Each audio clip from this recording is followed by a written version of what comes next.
Yeah, and also we had a discussion with people in the audience, and I really liked how they replied to the question of the Big Brother. We asked if they consider these connected farms and cameras and sensors and everything to be a threat for their job security or for what they're doing, and it wasn't received anything like that, right? So they said, no, it's we need this data.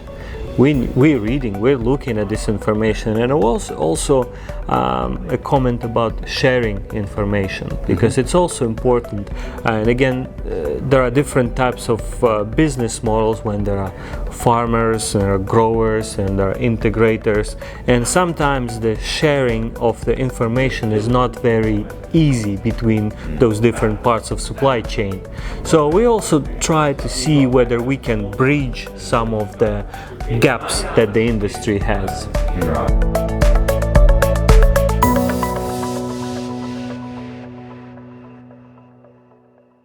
Welcome everyone, this is MTech's Accelerate. My name is Nikolai Shitihin and I have Jim Johnston with me. How are you doing, Jim? I'm doing good, Nick. You? Yeah, good, but it's a little bit weird to tell it, this intro second time in a day, yeah? That's true, yeah. We just come off the back of doing a real live Accelerate show as part of the PIX AMC conference here in the Gold Coast in Australia.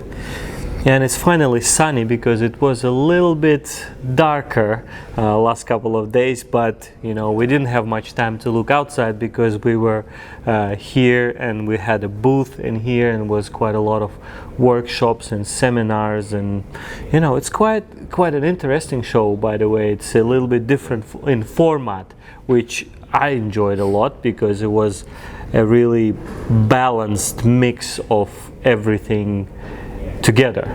Yeah, I really enjoyed it too, Nick. I think it was a really well organised show. There's about 1,600 people registered here that we've met and seen pretty much every one of them individually over the last 4 days. Really well organised, well run conference, exhibition, lots of exhibitors here. First time in 4 years, of course, that we've all been able to get here to an exhibition or a conference like this. We had the poultry industry here, we had some of the pig industry in Australia starting to join PIX for the first year. That seemed to go quite well, and then of course we had the whole feed sector here as well. Yeah, so big shout out to the organizers, because it's a lot of people to handle, a lot of moving parts. I really enjoyed that the food was right there at the show, so you didn't have to go anywhere really. You stayed at the booth, you meet with people, here is lunch, here is coffee break. It was just phenomenal. You enjoyed the early starts too, eh? 8 o'clock in the morning on the booth and right through the day. I mean, it's really nice, and also for those who wanted to participate, there were evening activities like dinners, so it also another good chance to socialize and do a lot of networking if you didn't have enough time throughout the day.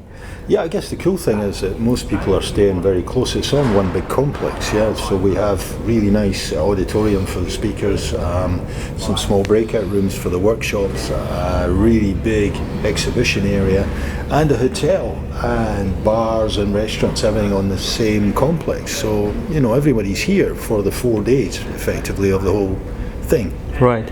So yeah, and what are the main things that we saw at exhibition? What do you think? I mean, the main things at the exhibition, I guess, for me, the exhibition was strong, well attended. Yep. Lots of companies in here from Europe and all over, so that was enjoyable. But to be honest, my best takeaway was the speakers and the events that I listened to, and some really good stuff there, talking about technology, talking about how we manage data, machine vision, cameras, the use of all of that type of thing in the industry. Really strong talks around data, technology, and how we can apply that in a practical sense within a poultry house or on a poultry farm. So you think it was a quite big shift towards future vision and what is going to happen to the industry in the next couple of years? Yeah, it definitely was. I mean, the theme of the whole exhibition and conference was Beyond 2020. Now, that might sound a bit out of date already, but Back to the future. But it was like organised that way, and the title was chosen for the exhibition, which should have happened in 2020, but didn't, because we all know the COVID and pandemic events that stopped that. But they kept the same title, and very much we've been talking about the future and how we can use technology and data to help drive improvement in performance, in welfare, and in bird health. Yeah, so quite a lot of speakers, like you mentioned, been talking about the future technologies and data management, and a lot of companies on the floor, they were presenting solutions for sensoring, for analytics, for all aspects of the business. Yeah, there was a lot of that. And in terms of takeaway, I suppose the big takeaway for me, and it's interesting presentation about the future trends in poultry, and we're all kind of concerned, or some of us concerned, about cultured meats, lab meats, the vegan sort of drive, veggie burgers and stuff like that, and the impact that would have on protein. I took away from one of the talkers really that we shouldn't be worried about that, because really we're going to need significant amount of protein going forward to feed the best part of 10 billion people. That everything's going to have a place, and that's fine. And while these meats will grow and become less expensive, they will probably, if anything, impact on the more expensive beef and cuts of lamb, etc. first, and that the future is strong for the poultry sector. Yeah, and this is also gives this peace of mind to the poultry producers and to the pig producers to invest money into new technology and improve efficiencies, because it's we're not getting more land, we're not getting and again, this is a challenge. Maybe we should get more specialists that are working in the industry, because this is important, but we're getting more people, we're getting more consumption, but limited resources and everything. So definitely we need to grow volume and grow efficiencies within capacities that we already have. Yeah, for me, there was a real buzz about it this week, and the industry is buzzing, not just because they haven't met each other for 4 years and everyone was together, but I think that had a part to play. But just that even though we're in very challenging times as an industry, we've got record high feed prices, and it doesn't look as though it's going to change anytime soon. We're coming off the back of 2 years of pandemic. We've got staff shortages and skill shortages that virtually every country in Australia, being no different, is wrestling with, whether it's truck drivers or chicken farmers or whatever. There's a real shortage of these people, and there's a lot of challenges on the industry at the moment, but the future really is strong, and the mood was very, very strong in terms of taking these challenges head on and running with them. All right, and you're also one of the speakers, right? On the conference, you did a speech about the importance of data analysis. Can you tell us a little bit more about that? Yeah, that was good. I really enjoyed the opportunity to present. I mean, there was three speakers involved in that session, and we were basically talking about how much data, there's massive amounts of data that's available now in everyday life, but also more so in the poultry industry from our point of view, and how we use it, or do we use that data effectively at the moment, and what tools would we have, or do we have, to offer the industry in terms of a well-structured database, and that being a fundamentally important part of then applying data analytics and machine learning, reinforcement learning on top of that good database that will help improve not just the performance and cost effectiveness, but animal welfare and also the bird health over time. And it was really good fun to share that with the people this week. Yeah, and I talked to some of the people that attended the session. All the material was received very well, and I think it will make a big impact, especially in this region, in the future, because Australia historically was self-contained, and most of the chicken that's produced in Australia consumed in Australia, so there is not much import. We heard about some frozen duck imports, but it's a very small fraction of what's happening inside the market. And we also, when we were preparing for our workshop, we dig some of the information to kind of put everything on the scale of to the world and what's happening in other regions. Yeah, it's quite fascinating when you look at some of the statistics. So the poultry industry here in the last 30 years has doubled, more than doubled in size, and population growth has grown 50%, but we've got huge demand and increased production volumes of meat and eggs. I mean, eggs per capita is running last year at 249 eggs per capita, which is quite strong, but really showing good growth. So the future is looking really quite bright for the poultry industry. But it's about really how we accept in a growing industry more sheds, more chickens to look after. Have we got enough skills and enough people with the right stockmanship skills to be able to utilise and grow these successfully? And that's where we come in, I guess, in terms of trying to look at tools, technology and data management that helps provide tools for the stockman to do their job better.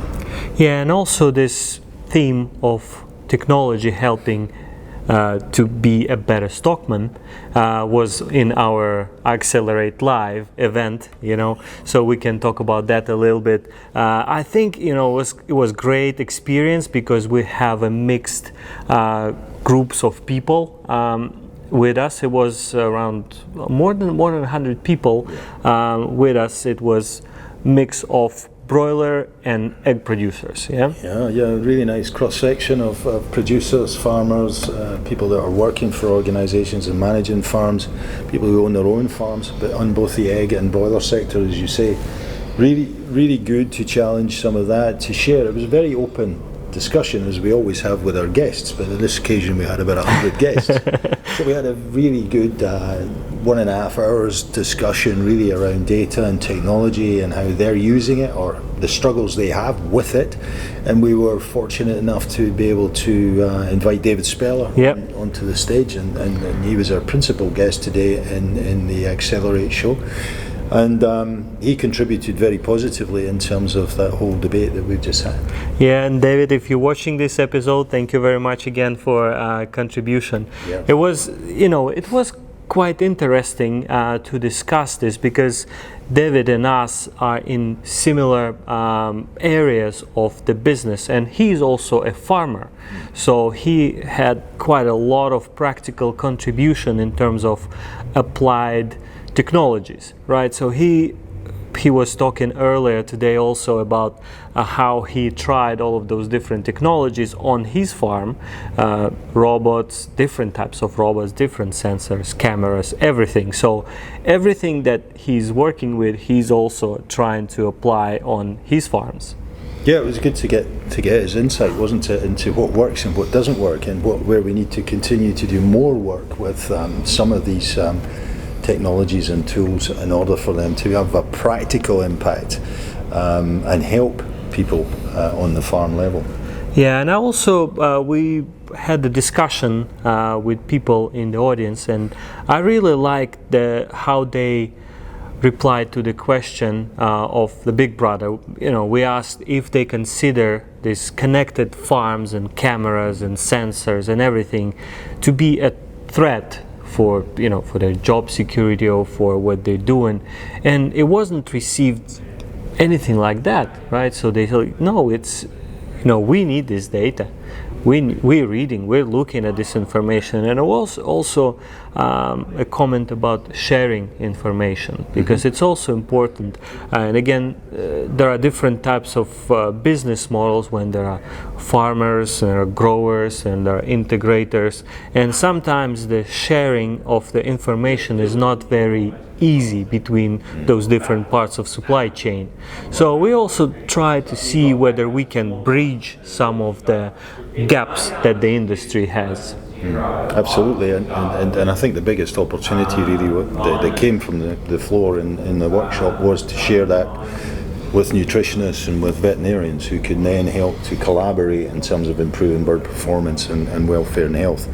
And I think these are key issues that it's not just the farm manager that has to wrestle with the challenges, but it's a bit of a team game if you can pull in nutrition, pull in vet health, and work together to improve the results on the farm. Yeah, and also, how can I help if I know some information that is coming from different areas of the supply chain? Like if I know in advance what is the chick quality will be, what if it's a old parent, young parent, how was the hatch going, so all of those things that impact how I will need to deal with the birds.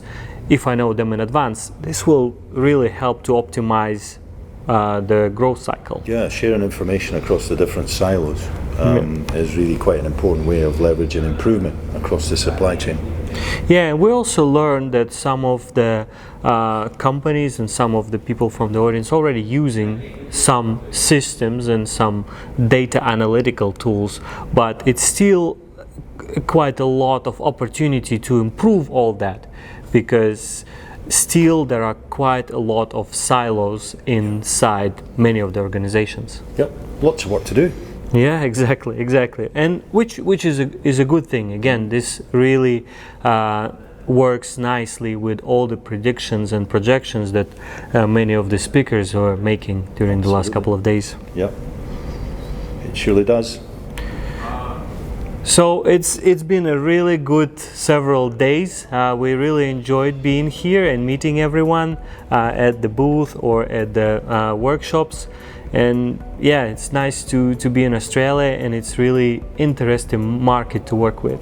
Absolutely is. We've got a few more days here and some really good meetings lined up for the next couple of days before we get back on the plane and head back to the Northern Hemisphere. Looking forward to it. Yeah, and the next stop again will be at Viv in Utrecht. Not too far away, huh? It's only a week, 10 days. What's at the end? It starts on the 31st of May, that's right. Yes, okay, you got it right. So make sure you will be there. I'll try and be there on time. And if you don't want to miss any new episodes, please follow us on social media. We are on LinkedIn, on Instagram, and on Twitter. And see you in the next episode. See you then.